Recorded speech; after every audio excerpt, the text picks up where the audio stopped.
Passport করতে হলে police verification লাগে।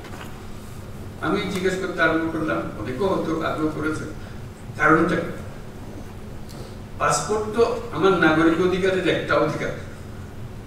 আমি চোর না ডাকাত না কি সেটা ভিন্নভাবে পুলিশ আমার বিচার করবে, কিন্তু আমাকে যে জন্ম সনদ দিয়েছে সেটাও কোনো পুলিশ ভেরিফিকেশন দিয়ে করেন। আমাকে এনআইডি দিয়েছেন সেটাও কোনো পুলিশ ভেরিফিকেশনের জন্য অপেক্ষা করতে হবে, নাগরিক হিসাবে পেয়েছি এই দেশের নাগরিক। পাসপোর্টও এই দেশের নাগরিকের একটা পরিচয়পত্র, এখানে পুলিশ ভেরিফিকেশন জন্য লাগবে। আমরা আইন করে দিয়েছি যে এখন থেকে পুলিশ ভেরিফিকেশন লাগবে না, সে কথাটা কারণ ওইটার উপরে সমস্ত কিছু নির্ভর। সেই জন্মসূত্রে আমি বাংলাদেশে, এটা একটা প্রমাণ, তাদের প্রমাণ। এই দলিল দিয়ে আমি ভবিষ্যতে যা কিছু করি, ওইটা না হলে এনআইডি পাওয়া যাচ্ছে না, এনআইডি না হলে পাসপোর্ট পাওয়া যাচ্ছে না, সব আটকে গেল সব। আমি বলছি যে এটা সবার একই সঙ্গে তার সমস্ত কিছু হতে হবে। যদি আমার জন্ম সনদ থেকে থাকে তাহলে আমি এনআইডি পাবো। এগুলো এখন অনলাইন পাওয়ার কথা, আমরা অনলাইন পাচ্ছি কিনা? পাসপোর্ট অনলাইন, এখন ই পাসপোর্ট হচ্ছে কিনা এখনো দেখি ওই এমআরপি করছে। কেন হচ্ছে? আইন তো আছে। আমি বলছি রাতারাতি সব হয়ে গেছে, এটাও আমি আশা করি না, শুরু তো করতে হবে সেই কথার কাজটা করা, যে আমার এখানে আমার জেলাতে এমআরপি আর হবে না, এখানে সব ই পাসপোর্টে নিয়ে যাবো। যেহেতু আমাদের এই টিমের কাজ, যে টিম এখানে আমরা বসে আছি, এখানে আইন বানানো হয়, এটা আইন খাটানো হয়, নিয়ম মানা হয়।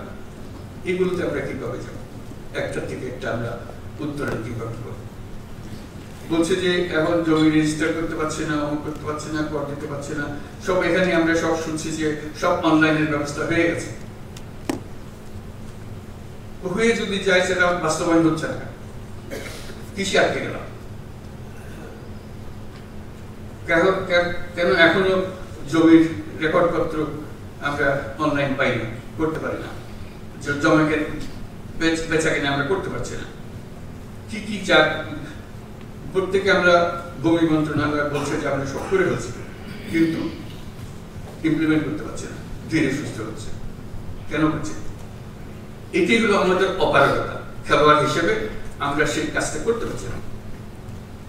সেই খেলোয়াড়ের যোগ্যতা অর্জন করতে হবে, যে আমাদের অনলাইন যেগুলো হয়ে গেছে, অনলাইনের সিরিজ হয়ে গেছে, অসংখ্য জিনিস অনলাইন। এটা কিন্তু এখানে বিল্ডিং এর প্রতি বসা দেশে হবে, দেশে না হলে এটা করে লাভ থেকে এই জিনিস করে যে আমরা এটা দেশে অনলাইন মানে এখন অনলাইন, আর কিছু থাকবে না। সেটা বলে যাচ্ছে রাতারাতি করতে পারবো না, রাতারাতি হবে না তো, সেটা আমি বলি, কিন্তু একজন ফার্স্ট হবে, এটা করে অনলাইনের জন্য এক জেলা ফার্স্ট হবে বলে আমি সবটা করে ফেলছি, অথবা আমি ই পাসপোর্ট করে ফেলছি, এটা 100% আমাকে। আমি জমির যত কাজ আছে সব অনলাইন করে ফেলেছি, ফার্স্ট হয়েছে, এটা তো হতে পারে। আমি সেকেন্ড হতে পারি, থার্ড হতে পারি, আমি লাস্ট হতে পারি, হবে না সে কথা ঠিক না। যাদের মধ্যে হয়েছে তারা কে কোন স্তরে আছে, এটাতে আমার যোগ্যতা, আমার কৃতিত্ব। এই বয়সে আমি দেশের এই টিমে, গভর্নমেন্ট সরকারের টিমে যুক্ত হয়ে কি কাজটা সমাধান করে দিলাম, আমার কন্ট্রিবিউশনটা কি?